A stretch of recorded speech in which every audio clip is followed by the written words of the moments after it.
Salut tout le monde, bienvenue à un autre épisode de On Joue-tu. Comme à chaque année, je vais vous donner mes pronostics pour l'As d'or.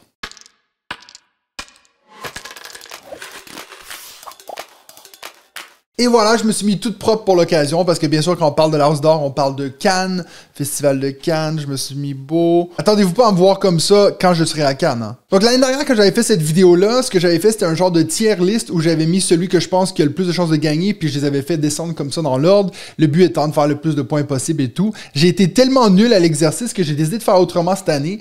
Plutôt, ce que je vais faire, je vais vous donner 3 jeux que, si c'était moi, le jury de l'As d'or, qui je voudrais qui gagne ce prix-là, donc qui seraient mes 3 nommés et le prix pour les 3 catégories, parce que bien sûr, moi, les jeux enfants, je fais pas, donc il sera pas ici. Et ensuite, je vais vous donner les 3 que je crois qui seront nommés, et sachez que moi, quand je vais vous les montrer, ça sera toujours en ordre de celui que je pense qui a le moins de chance à celui qui a le plus de chance, et donc mon choix pour gagner le prix. Ce que je veux voir dans les commentaires, c'est vos choix, donc qu'est-ce que vous pensez va gagner l'As d'or, qu'est-ce que vous pensez de mes choix, donc mettez tout ça dans les commentaires, mettez des petits likes et tout, mais surtout, si vous êtes à Cannes, au Festival international des jeux, n'hésitez pas à venir nous voir, on sera là avec Benji, David et Mims, on sera tous là, si vous nous croisez dans le salon, ou même si vous venez voir notre cérémonie du Joues-tu d'or qui sera donnée dans un des auditoriums à Cannes, plus d'infos à venir. Mais donc oui, si vous êtes à Cannes, vous avez un t-shirt On Joue-tu, quoi que ce soit, portez-le. Si moi j'en croise un qui a un t-shirt On Joue-tu, puis je l'ai jamais croisé cette personne-là, moi je vais même aller vous voir, je suis assez du genre à faire ça. Donc on a bien hâte à ce festival et aussi très hâte de savoir les nominations qui vont arriver donc le 28 janvier à 18h30, heure Europe. Donc, sans plus tarder, on va venir maintenant sur la liste que j'ai ici. Donc, comme vous voyez, pronostic As d'or. Là, j'ai écrit en dessous si Mathieu choisissait. Donc, ça, c'est les 3 jeux. Pas nécessairement que je pense qu'ils seront nommés, même qu'il y en a certains que je suis sûr qu'ils ne seront pas, mais c'est si moi j'étais le jury, donc en gros, mes 3 jeux initiés préférés de cette année. On va donc y aller avec le premier qui, pour moi, est Marabunta. Donc encore une fois, comme je vous ai dit, hein, ce serait, si c'était moi le jury, donc de gauche à droite. Donc c'est celui que j'aurais sûrement le moins envie qu'il gagne, mais je serais quand même content qu'il soit dans les nommés. Marabunta qui est un de mes jeux préférés, surtout en début d'année, je dirais jusqu'au mois de juin, ça a été mon jeu préféré de l'année. Jeu 2 joueurs, contrôle de territoire, c'est d'habitude des styles de jeu que j'aime pas vraiment, le contrôle de territoire, c'est pas une mécanique que j'aime, mais je trouve que dans ce jeu-ci, ça fonctionne bien, parce que c'est un jeu qui est rapide, donc très malin. Marabunta, c'était mon premier choix. Deuxième choix, The Gang, donc si j'avais dit que celui-là, Marabunta, c'était en début d'année, The Gang, très tard dans l'année, j'avais découvert une genre de version prototype cet été, qui m'avait déjà bien hypé. Le jeu est sorti, je l'ai acheté, et puis j'ai fait pas mal de parties depuis. Et la seule raison que je ne l'ai pas mis comme celui que je voudrais qu'il gagne, vous allez voir dans un instant, mais pour moi, The Gang, il y a un peu ce problème de... tu peux vraiment avoir des parties qui foirent. Et ça a été le cas avec, je pense, 2 groupes avec qui j'ai joué, où ça n'a pas pris du tout, que ce soit avec des joueurs de poker ou pas.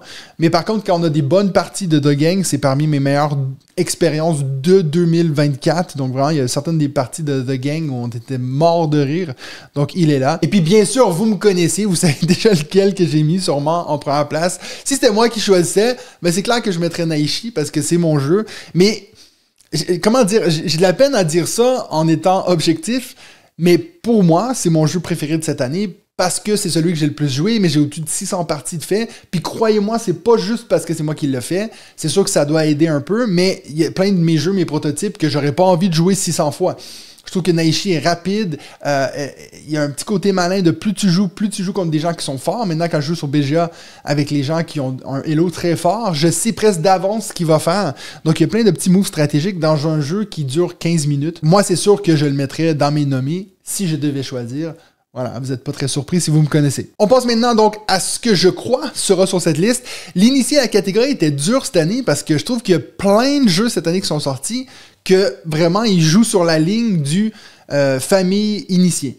C'est drôle parce que j'ai l'impression qu'on a créé cette catégorie initiée pour nous aider, pour aider le jury à pouvoir faire donc cette distinction entre des jeux famille, pour pas qu'on ait une autre situation à The Crew. Mais j'ai l'impression que c'est rendu encore plus compliqué maintenant parce qu'on a plein de jeux qui sont vraiment sur la limite du familial et initié. D'ailleurs, vous verrez si vous m'avez entendu parler dans le podcast, j'ai souvent eu parler d'un jeu que j'ai toujours cru serait dans l'initié, mais que là j'ai finalement décidé de le mettre dans le famille. Je vais vous expliquer ça dans une seconde. Mais je pense que mon choix le plus controversé, si j'avais à dire, c'est-à-dire peut-être pas quelque chose qui est évident, je l'ai mis en 3e ici. J'ai mis chronologique. Chronologique, parce que j'essaie de penser à chaque fois qu'il y a les nominations de l'As d'or, il y a toujours un peu des outsiders, des jeux que pas nécessairement que les gens n'ont pas aimé, c'est pas ça que je veux dire, mais un jeu qui a pas nécessairement fait un buzz de malade. Chronologique, c'est un jeu qui est sorti alors à Cannes l'année dernière. C'est là qu'il y avait les premières parties et tout. Et puis j'ai l'impression qu'on en parle encore aujourd'hui. Il y a un peu toujours resté surfer cette vague de jeux de déduction de cette année. Donc, je me suis dit, pourquoi pas, il y aurait peut-être une petite surprise dans l'initié, puis c'est pour ça que je pense Chronologique a des bonnes chances d'être nommé. Le deuxième que j'ai mis, on retrouve The Gang. Je pense qu'il va y être. Je pense pas qu'il va gagner, mais je pense qu'il serait dans l'initié. C'est une année quand même assez, comme j'ai dit, assez chargée en initié. Il y a beaucoup de choix. Ça se pourrait que mes 3 choix y soient pas, ça se pourrait que les 3 y soient. Il y a quand même beaucoup de compétition dans l'initié. Et puis, celui que je pense qu'il va gagner, même si ça ferait quand même 2 ans de suite pour Cocktail Games, mais Bomb Busters, je pense qu'il va sortir dans l'initié. Je suis quasi sûr. Il n'y a pas grand-chose que je suis sûr dans ces listes, mais je pense que je suis assez confiant de dire que Bomb Busters aura au moins une nomination. De là à gagner, c'est autre chose. Mais je pense que ça va se jouer entre The Gang et puis Bomb Busters. Donc, j'ai mis quand même Bomb Busters à la fin parce que je pense qu'il y a un peu ce côté évolutif que plus les parties avancent, plus ça devient intéressant. Donc, je pense que potentiellement pour ceux qui ont vraiment fini toute la boîte, c'est une expérience qui les a marqués. D'ailleurs, c'est pour ça qu'on le voit sortir dans plein de listes. Je le mets là, même si moi, ça n'a pas trop marché avec moi. Mais je pense qu'il y a des bonnes chances que vous allez retrouver Bomb Busters dans les nominations. On passe maintenant à l'expert. Encore une fois, en commençant avec les miens. Vous savez, si vous écoutez le podcast, on l'a souvent dit, en termes de jeux experts, il n'y a pas eu plein de coups de cœur, il n'y a pas eu plein de choses qui, moi, m'ont vraiment marqué pour cette année. D'ailleurs, j'ai presque eu de la peine à en mettre 3 ici que j'aurais mis dans mes nominations. Je vais commencer avec le premier, Sans Corée. Sans Corée, pour moi, c'est un jeu que j'ai joué en début d'année avec la version anglaise. C'est une expérience qui a été rude parce que c'est pas un jeu facile. Mais j'ai trouvé que c'était tellement original dans le scoring et tout que je voulais quand même le mettre là. C'est clairement pas... Je sais pas s'il va rester longtemps dans ma ludothèque. D'ailleurs, ça fait un moment que j'essaie de le vendre. Mais j'aurais aimé enchaîner les parties. Donc, aussitôt que j'avais fait ma partie, j'aurais aimé ça en faire une dans le mois qui vient pour pas avoir oublié les règles. Mais là, ça fait tellement longtemps. Je pense qu'il y a des bonnes chances qu'il faudrait tout que je me retape les règles. Mais je me souviens que sur le moment, l'expérience, ça m'avait quand même assez marqué pour que je le mette dans mes 3 choix. Pour si c'est moi qui devais choisir l'As d'or. Le deuxième, Endeavor, un jeu que j'ai découvert tout récemment, que j'ai beaucoup aimé. C'est rare que j'aime ça dans des jeux quand on a des scénarios, des choses comme ça, parce que souvent je me rends pas au bout puis je me dis j'aimerais bien avoir une expérience complète dès le début. Mais je trouve qu'avec Endeavor, ce qui est génial, c'est que les scénarios, c'est vraiment plus ça joue sur la mise en place, ça joue sur les objectifs de scoring, mais au final, le jeu reste le même. Donc ça, c'est quelque chose que je trouve assez fun. J'ai fait 2 parties du premier scénario puis une partie du deuxième. Je trouve ça assez fun, ces petits twists donc d'une partie à l'autre. Ça me donne envie d'ailleurs de continuer à faire les autres. C'est un jeu qui, je trouve, l'exploration, le fait de descendre dans la mer, dans l'océan ou whatever, dans les eaux profondes, c'est quelque chose de très satisfaisant. Donc, moi, une de mes meilleures expériences de jeu expert de cette année, même si, comparé à Sans Corée, on n'est pas sur du gros expert, mais je pense qu'il rentre facilement dans cette catégorie-là. Et pour moi, si vous avez regardé ma vidéo top 10 de l'année, mon jeu préféré de l'année, ça a été les Pirates de Maracaibo. Pirates de Maracaibo, je les mets là facilement. Pour moi, ce serait vraiment mon jeu expert de l'année. C'est sûr que des fois, quand ça fait longtemps que tu es dans le milieu, il y a des jeux qu'on considère experts, que tu dis « Ouais, mais c'était assez facile. » Oui, mais tu sors ça avec n'importe qui. Je sais pas à quel point ils sont adeptes de ce genre de jeu-là. C'est sûr que si on compare à Sans Corée, encore une fois, on est vraiment sur du expert léger. Mais pour moi, c'est quand même plus que de l'initié. Donc, Pirates de Maracaibo, je l'ai mis. Mon choix, si c'était moi qui choisissais l'As d'or, ça serait mon premier choix. Voici ceux que je crois qu'on va retrouver dans la sélection. Il y a un jeu qui est en commun avec les miens. On va commencer en 3 avec SETI, le petit dernier arrivant comme ça, qui est sorti tout récemment. C'est un jeu qui tout récemment a gagné le Diamant d'or. J'ai beaucoup hésité entre 3e et 2e place. Mais j'ai plutôt, pour la 2e place, je suis allé avec Kutna Hora, un jeu que j'ai pas joué d'ailleurs, SETI non plus, mais Kutna Hora, c'est un peu comme la même raison que j'ai dit avec Chronologique, c'est un jeu qui est sorti assez tôt dans l'année et qui continue à sortir sur des listes, qui continue à sortir dans les choix des joueurs, donc je pense que c'est souvent une gage de qualité, ça, quand un jeu perdure comme ça dans le temps. Kutna Hora a quand même une bonne presse, je sais que les 2 gars du podcast, David et Benji, y ont joué, l'ont beaucoup aimé. Donc, moi, je pense qu'il y a des bonnes chances qu'on le retrouvera dans la sélection. Et je pense que Sans Corée est assez original, assez différent, assez plaisant, si on veut, pour qu'il remporte l'As d'or expert cette année. Je pense que je l'ai mis là pour les mêmes raisons que j'avais mis La Familia. parce que pour moi, La Familia, c'était un peu ce truc innovant, différent, gros jeu quand même. Et je pense que si le jury veut vraiment un peu faire cette marque, donc de dire que oui, ce n'est pas la même chose que Initié, on est vraiment sur de l'expert, je pense que Sankore rentre bien dans cette catégorie-là. On arrive donc à la catégorie jeu de l'année. Ça a été pour moi, je pense, la plus dure à faire parce que contrairement aux autres années où j'ai plein d'idées pour le jeu de l'année, cette année, il n'y a pas grand-chose qui m'est vraiment venu comme des évidences. Même au niveau de mes choix personnels à moi, comme je disais, j'avais beaucoup de choix pour initier. Donc je vais commencer avec mes choix à moi, si c'était moi qui choisissais l'As d'or. J'ai commencé avec Pray Another Day, un des jeux que j'ai le plus sorti cette année, que j'ai le plus fait découvrir à des gens. Puis pour moi, c'est vraiment ça que j'essaie de viser quand je pense à jeux de l'année. Pour moi, c'est des jeux que tu as envie de jouer avec tes parents, tes grands-parents, tes amis qui viennent à la maison, qui ne sont pas nécessairement joueurs. Pray Another Day rentre parfaitement dans cette lignée-là. Il est peut-être un peu trop simple pour gagner le prix, et c'est pour ça que je l'ai mis tout à gauche, ici dans ma liste. En deuxième place, j'ai mis Captain Flip. Si on avait fait ces listes-là, je pense qu'il y a 3-4 mois, tout le monde aurait mis Captain Flip de loin devant. Et puis là, il a commencé un peu à perdre de ce momentum qu'il y avait en début d'année, mais je pense que la réalité est, un peu pour les mêmes raisons que Pray Another Day, c'est un jeu que je peux sortir avec n'importe qui marche bien. Encore une fois, il y a plein de gens qui disent « Ouais, c'est trop simple, il n'y a pas assez d'excitation et tout. » Alors, fine, ça, je vous l'accorde. Mais je trouve qu'en termes de plaisir de jeu pour la difficulté de le sortir, ça, je peux l'expliquer en 2 secondes. Il y a vraiment juste cette mini-difficulté, c'est-à-dire d'avoir tous ces différents personnages pour les gens qui n'ont pas l'habitude de « Attends, c'est quoi tout ça? » Mais la feuille d'aide est tellement bien faite, l'icono est tellement clair. Donc, pour moi, Captain Flip, c'est un des jeux que j'ai le plus joué cette année aussi. C'était une évidence que je le mettrais dans mes choix. Et pour finir, le jeu que moi, je choisirais pour gagner jeu de l'année, encore une fois, si vous avez regardé mon top 10 de l'année, vous savez ce qui s'en vient. Fairy Ring, qui est mon jeu familial préféré de 2024. J'ai trouvé ça hyper bon. Je trouve qu'il y a presque pas assez de love de la part de les prix ludiques ou des top 10 et ainsi de suite sur les youtubeurs et tout. Je sais pas, je pense qu'il y en a qui n'ont pas pris le jeu pour ce que c'est censé être. C'est-à-dire, oui, il y a un peu de chaos. Oui, tu manques un peu de contrôle sur certaines choses que tu dois faire. Mais le but, c'est vraiment de regarder par rapport aux autres, de prendre des risques quand c'est le temps de prendre des risques et puis de la jouer safe quand c'est le temps de la jouer safe. C'est le jeu où j'ai, je pense, le plus eu d'interaction directe avec les joueurs autour de la table en 2024. Vraiment, le moment qu'on pose quelque chose, je regarde puis je me dis, attends, si moi c'est ça, je vais regarder dans le jardin des autres. Oui, la thématique me parle pas du tout, ces champignons avec les fées. Je le trouve très joli d'ailleurs, mais ça me parle pas plus que ça, la thématique. Mais le jeu en tant que tel est très bon. Et puis ça a été un de mes jeux préférés de 2024, donc on le retrouve ici. Je n'ai aucun jeu en commun avec ceux que je crois que le jury va mettre, pour plusieurs raisons. On va commencer avec le troisième, donc tout à gauche. J'ai mis Link City. Link City, je triche un peu, mais j'ai vu que Marie et Maxildan en ont parlé dans la chaîne Les Joueurs du Dimanche. Je l'ai acheté par la suite, à la suite de leur vidéo. J'ai trouvé ça très fun. Mais pour moi, il déclasse pas un So Clover, il déclasse pas un Codenames. Ouais, un tout petit peu, peut-être Codenames un peu mal vieilli, mais pour moi, si j'ai le choix entre ça ou So Clover, je vais continuer de jouer à So Clover.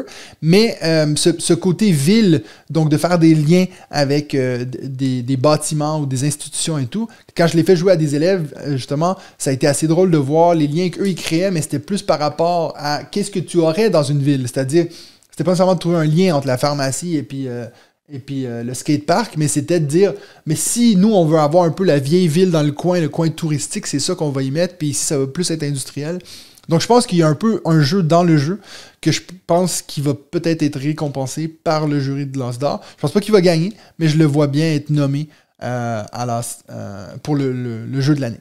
Ensuite, j'ai mis Behind, donc ce petit jeu de Kif Edition avec 3 scénarios où on va essayer on va avoir des tuiles sur un côté où il va y avoir un genre d'énigme, puis on va essayer de les placer à la bonne place pour que ensuite, quand on pense qu'on a le tableau de fait, on les retourne et ça nous montre une image. Si l'image est juste, ça veut dire qu'on a eu le puzzle comme il faut.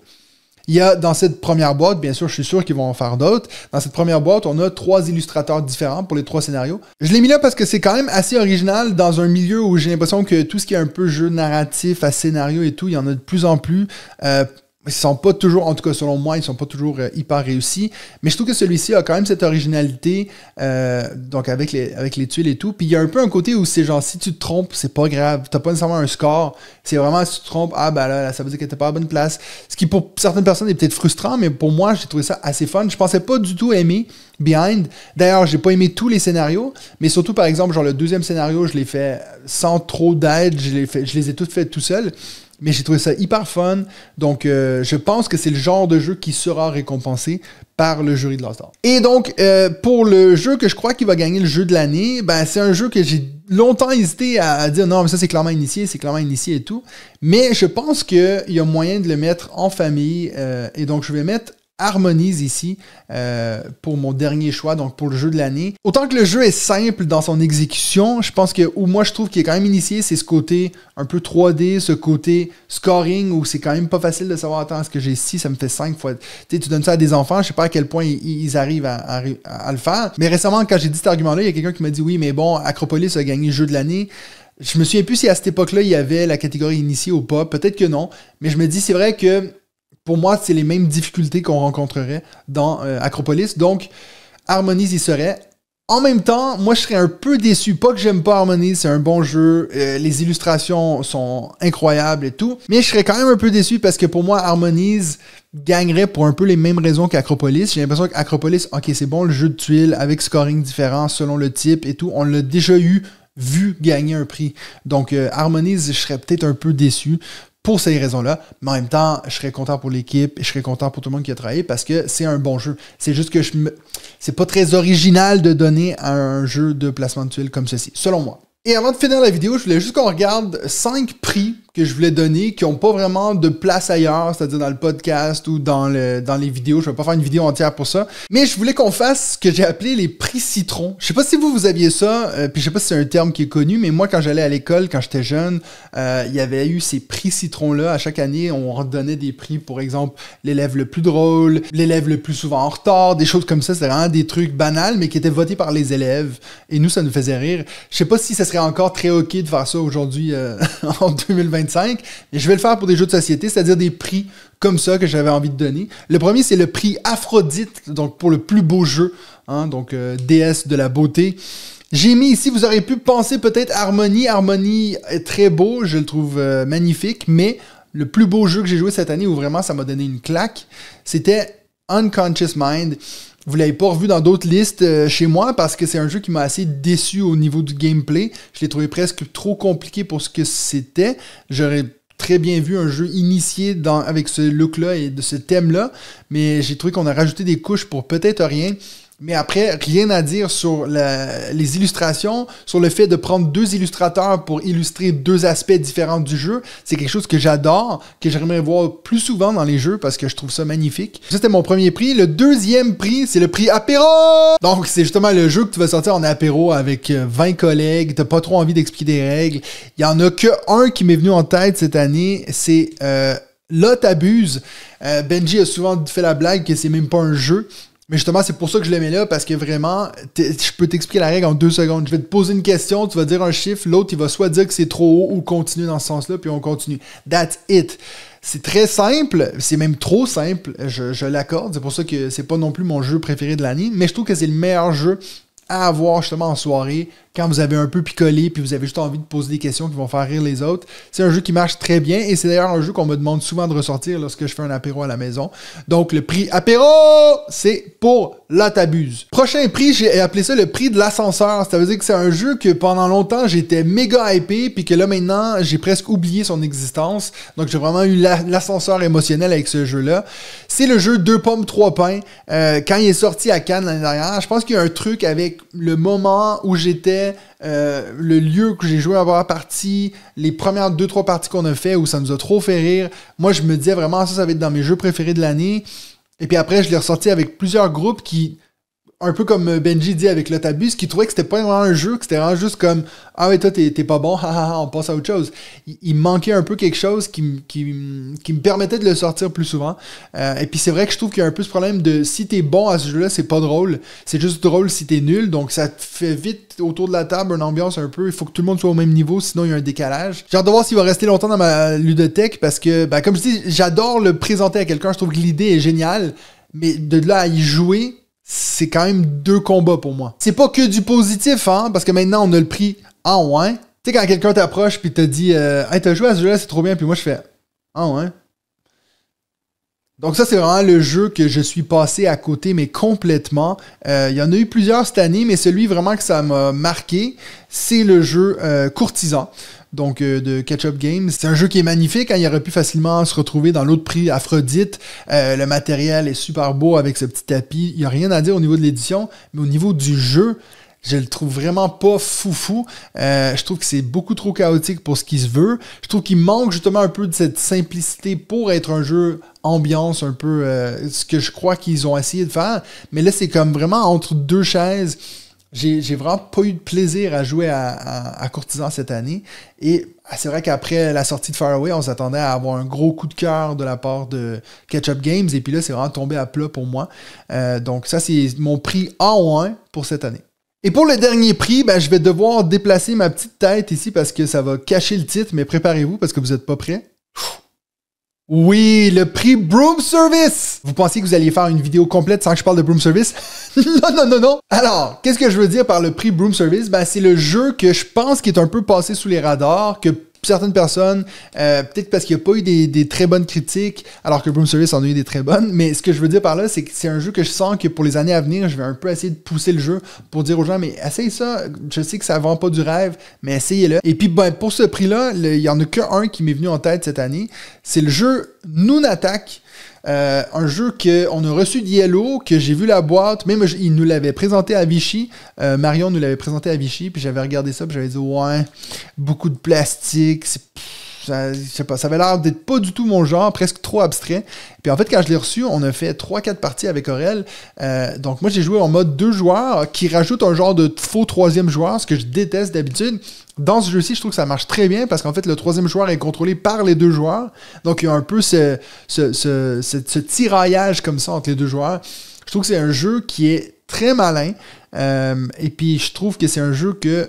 Alors, je pense pas que ça va être votre jeu préféré de l'année, mais je pense que si vous êtes passé à côté de ce jeu-là, à cause des mauvaises critiques ou autres, je vous suggère d'aller faire un petit tour parce que Noon Attack, c'est un jeu que, juste à en parler maintenant, j'aurais envie d'en faire une partie.